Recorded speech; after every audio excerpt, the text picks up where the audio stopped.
दोस्तों, हमारे YouTube channel पर आप सभी का स्वागत है। उम्मीद करती हूँ कि सबका हाल अच्छा होगा। और जैसे कि आप जानते ही हैं कि हिंदी साहित्य के रिगार्डिंग वीडियोस लेके आते हैं। आज हम हाजिर हुए एक नई वीडियो के साथ, जिसमें हम कुछ अन्य रीतिकालीन कवियों के बारे में करेंगे जो काफ़ी महत्वपूर्ण सिद्ध हुए हैं रीतिकाल में। तो उनके नाम हैं देव और पद्माकर। ठीक है, तो इससे पहले हम 4-5 कवियों के बारे में कर चुके हैं। अगर आपने वो वाली वीडियोस नहीं देखी तो आप ज़रूर देखिएगा। और आज हम देव और पद्माकर के बारे में करेंगे। अगर आपको हमारी वीडियोस अच्छी लगती हैं तो वीडियो को लाइक, कमेंट, शेयर ज़रूर कीजिएगा और हमारे चैनल को सब्सक्राइब ज़रूर कीजिएगा। अगर आप पंजाब मास्टर केडर, KVS या NVS, TGT, PGT एग्ज़ाम्स की तैयारी कर रहे हैं तो चलते हैं PDF की तरफ। ठीक है, सबसे पहले हम देव के बारे में करेंगे।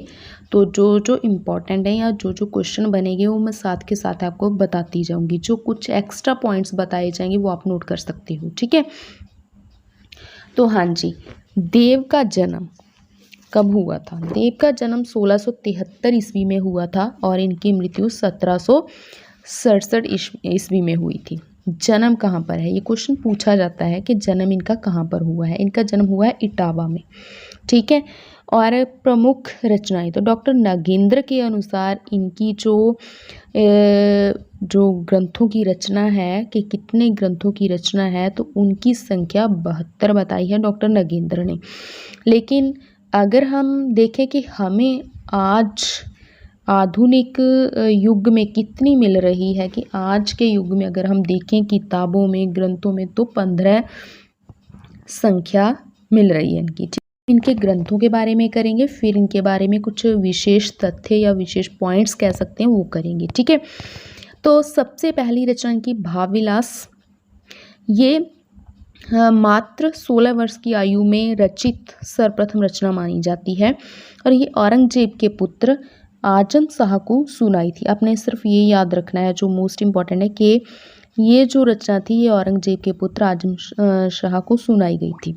ठीक है, इसमें है क्या, इसका विषय वस्तु क्या है, मतलब इसमें किस विषय को उठाया गया है? वो श्रृंगार रस, नायिका भेद और 39 प्रकार के अलंकारों का विवेचन इसमें मिलता है। मतलब कहने का भाव है कि जो भाव विलास है ये श्रृंगार रस और नायिका भेद ग्रंथ है। जैसे ये पूछ लिया जाता है कि नायिका भेद ग्रंथ कौन से हैं, श्रृंगार रस से संबंधित ग्रंथ कौन से हैं, कुछ ऑप्शंस दे दी जाती हैं, उनमें से एक तो जो भी होंगे वो आंसर में आएंगे। ठीक है, तो ये भी भाव विलास, श्रृंगार रस और नायिका भेद ग्रंथ है, ये ध्यान में रखिएगा।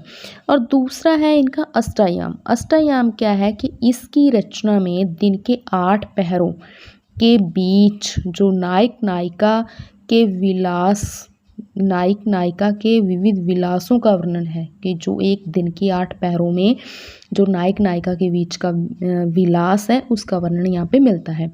तीसरा है कुशल विलास। इसमें क्या है कि ये रचना राजा फूफंद नरेश, ठीक है, कुशल सिंह के आश्रय में रहकर उसकी प्रशंसा में लिखी गई थी।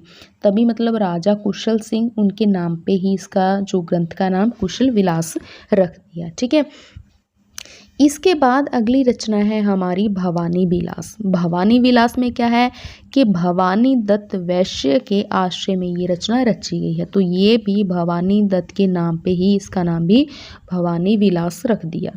तो अगली रचना है प्रेम चंद्रिका। तो प्रेम चंद्रिका है ये उद्यत सिंह वैश्य के आश्रय में रची गई थी और इसमें विश्व वासना के जो तिरस्कार, प्रेम के महात्म्य और विविध रूपों का वर्णन किया गया। मतलब इसमें जो कहते हैं ना कि विश्व वासना से संबंधित है ये ग्रंथ। आगे है रस विलास। तो रस विलास राजा भोगीलाल के आश्रय में रहकर उनकी प्रशंसा में इसकी रचना हुई है। तो इसको याद करने का मैं आपको छोटी सी ट्रिक बताती हूँ। जैसे भोगीलाल, तो रस का क्या किया जाता है, भोग किया जाता है। ठीक है, तो ये भोगी शब्द भोग से लिया गया है और किसका भोग होता है, रस का भोग। तो वहाँ जोड़ के आप याद कर सकते हैं। रस विलास किसकी है, देव की है, लेकिन राजा भोगीलाल के आश्रय में इसकी रचना हुई थी। हाँ जी, आगे 7वां ग्रंथ जो इनका है वो है सुजान विनोद। सुजान विनोद की रचना सुजान मणि के आश्रय में रची गई थी। इसके बाद है देवशतक। देवशतक जो है ये अध्यात्म संबंधी ग्रंथ है, ये याद रखिएगा। अध्यात्म मतलब जिसमें धार्मिक जो हमारे विचार होते हैं। तो इसमें क्या है कि जीवन और जगत की असारता, ब्रह्म तत्व और प्रेम का महात्म्य वर्णित है। इसके बाद है देवचरित्र। देखो वो देवशतक थे, ये देवचरित्र, ये दोनों अलग अलग ग्रंथ हैं। इसमें भगवान कृष्ण, ये देव जो कहा गया है ये कृष्ण को कहा गया है यहाँ पे, ठीक है। और चरित्र, चरित्र मतलब उनके चरित्र, यहाँ पे कृष्ण जी के चरित्र के बारे में इसमें वर्णन मिलता है। उसके बाद अगला ग्रंथ है जो वो है शब्द रसायन, या इसको काव्य रसायन भी कहा जाता है। पर रसायन शब्द याद रखना है दोनों साइड, ठीक है। तो इस ग्रंथ में क्या है कि शब्द शक्ति, नवरस, नायक नायिका भेद, रीति, गुण, अलंकार, छंद आदि का विवेचन मिलता है। और किसके आधार पर हुआ है? रस मंजरी, रस तरंगिणी, काव्य प्रकाश, साहित्य दर्पण के आधार पर हुआ है। फिर आगे है सुख सागर तरंग। सुख सागर तरंग ये इनका अंग भेद संबंधी ग्रंथ है। अंग भेद जैसे कहते हैं कि मतलब मानसिक, एक तरह का ये मानसिक सौंदर्य से संबंधित कह सकते हैं हम। एक तरह से जैसे काव्य के अंग होते हैं, ठीक है, कौन कौन से? छंद, अलंकार, रस। लेकिन यहाँ पे क्या है कि काव्य के विविध अंगों का वर्णन कवित्व सवैया छंदों में किया गया है, ठीक है। अनेक ग्रंथों से लिए गए कवित्वों का संग्रह है इसमें। फिर इसके बाद है देव माया प्रपंच। देव माया प्रपंच में क्या है कि इसमें संस्कृत में कृष्ण कवि द्वारा रचित प्रबोध चंद्रोदय नाटक का पद्यबद्ध अनुवाद किया गया है। क्या है कि इसमें जो कृष्ण कवि हैं, संस्कृत के कवि, उनकी रचना है, नाटक है उनका प्रबोध चंद्रोदय, उसका पद्यबद्ध अनुवाद किया गया है, काव्य रचना बना दी इसको। फिर है जाति विलास, इसका अनुवाद काफ़ी सारे वैसे कवियों ने किया है, आप ये याद रखिएगा, ठीक है। इसके बाद है राग रत्नाकर। तो राग रत्नाकर एक संगीत विषयक लक्षण ग्रंथ है। राग किसमें होते हैं? गीत में। तो ये भी क्या है? एक संगीत विषयक ग्रंथ है। तो फिर जाति विलास। जाति विलास क्या है कि नायक नायिका भेद व श्रृंगार रस का इसमें वर्णन हुआ है। इस ग्रंथ में भिन्न भिन्न जातियों और भिन्न भिन्न प्रदेशों की स्त्रियों का वर्णन किया गया है, ये आप याद रखिएगा, ठीक है। क्योंकि जो भाव विलास था वो भी नायिका भेद ग्रंथ था, जाति विलास भी नायिका भेद ग्रंथ है, ठीक है। फिर है प्रेम तरंग। प्रेम तरंग नायक नायिका भेद एवं श्रृंगार रस का इसमें वर्णन मिलता है। तो तीसरा ग्रंथ नायक नायिका भेद का प्रेम तरंग हो गया। तो आप 3 ग्रंथों के भाव विलास, जाति विलास और प्रेम तरंग नायिका भेद के ग्रंथ, ठीक है। ये भी आप साथ में ऐसे पॉइंट्स भी याद रखिएगा। अब इसके बाद आगे है, देखो आगे के वो टाइम बता दिए, चलो आप देख लीजिएगा इसके बारे में कि इन सभी ग्रंथों की रचना 1689 से 1767 के बीच हुई है। 1767 के बीच हुई है, ठीक है। चलो ये वैसे इतना इम्पोर्टेंट नहीं है।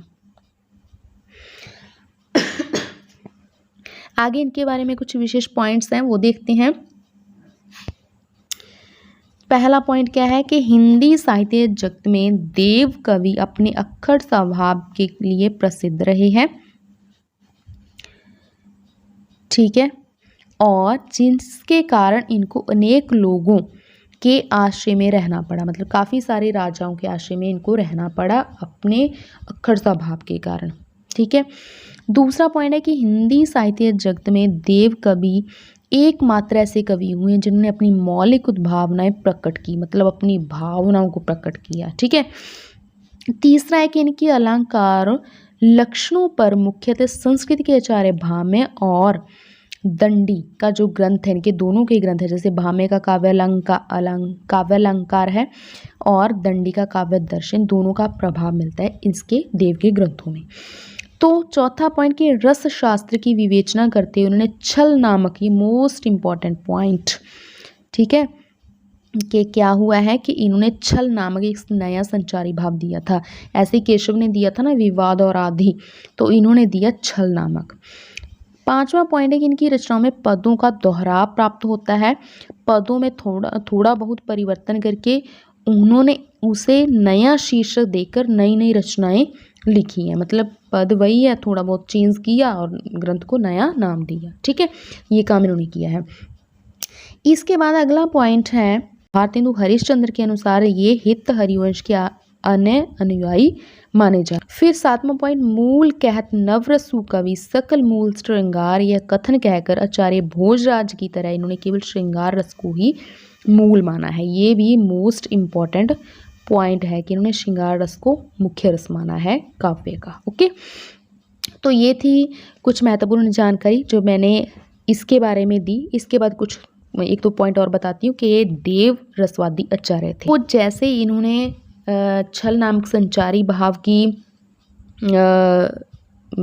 भाव को प्रस्तुत किया था, वैसे ही इन्होंने शब्द शक्ति की विवेचना करते हुए अभिधा को उत्तम शब्द शक्ति माना है और तात्पर्य नामक चौथी शब्द शक्ति की उद्भावना इन्होंने की है। तो इसके संबंधित इनकी दो पंक्तियां भी हैं। वो क्या कहते हैं कि अभिधा उत्तम काव्य है, मध्य लक्षणाहीन अधम व्यंजना रस विरस उल्टी कहत नवीन। तो ध्यान से सुनिएगा और आप इसको नोट कर सकते हो पंक्ति को। ये मोस्ट इंपॉर्टेंट पंक्तियां हैं, पिछले बार मास्टर केडर के एग्जाम में ये पंक्तियां आई थी। देखिए अब हम करेंगे पद्माकर के बारे में। ओके, पद्माकर की जी का जो जन्म था वो कब हुआ था, कहाँ हुआ था। ठीक है, पद्माकर जी का जन्म बांदा में 1753 ईस्वी में हुआ था और 80 वर्ष की आयु में 1833 में इनका स्वर्गवास हो गया था।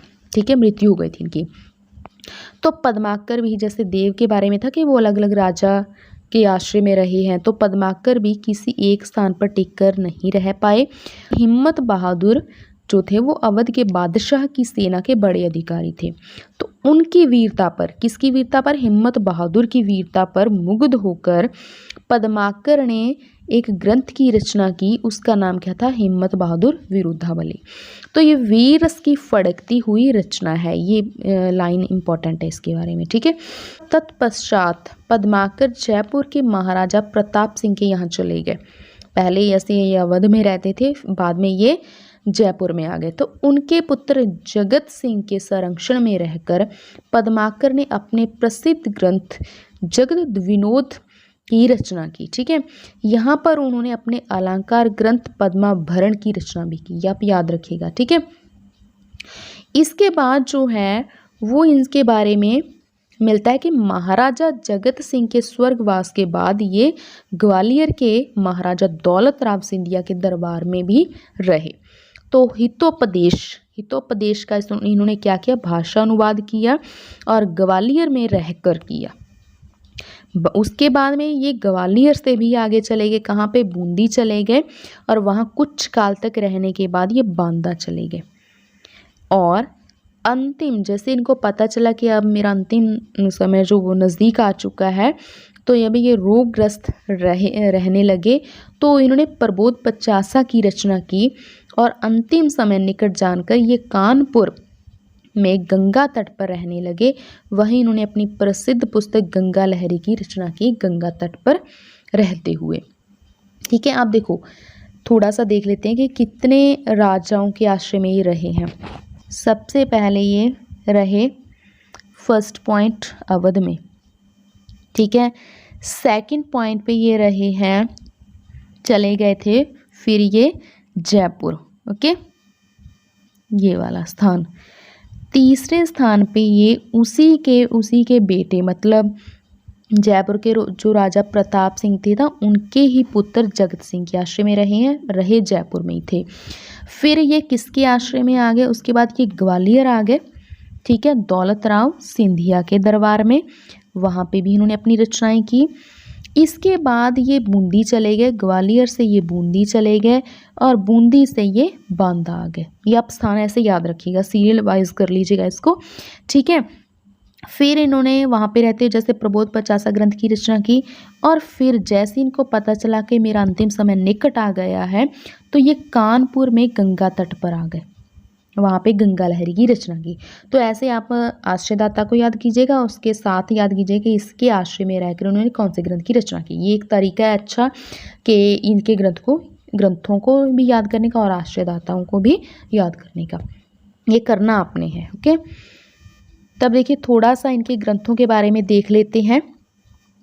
देखो हिम्मत बहादुर विरुदावली की रचना थी वो उसका विषय वस्तु क्या था? जो उसका विषय वस्तु है वीररस प्रधान रचना थी।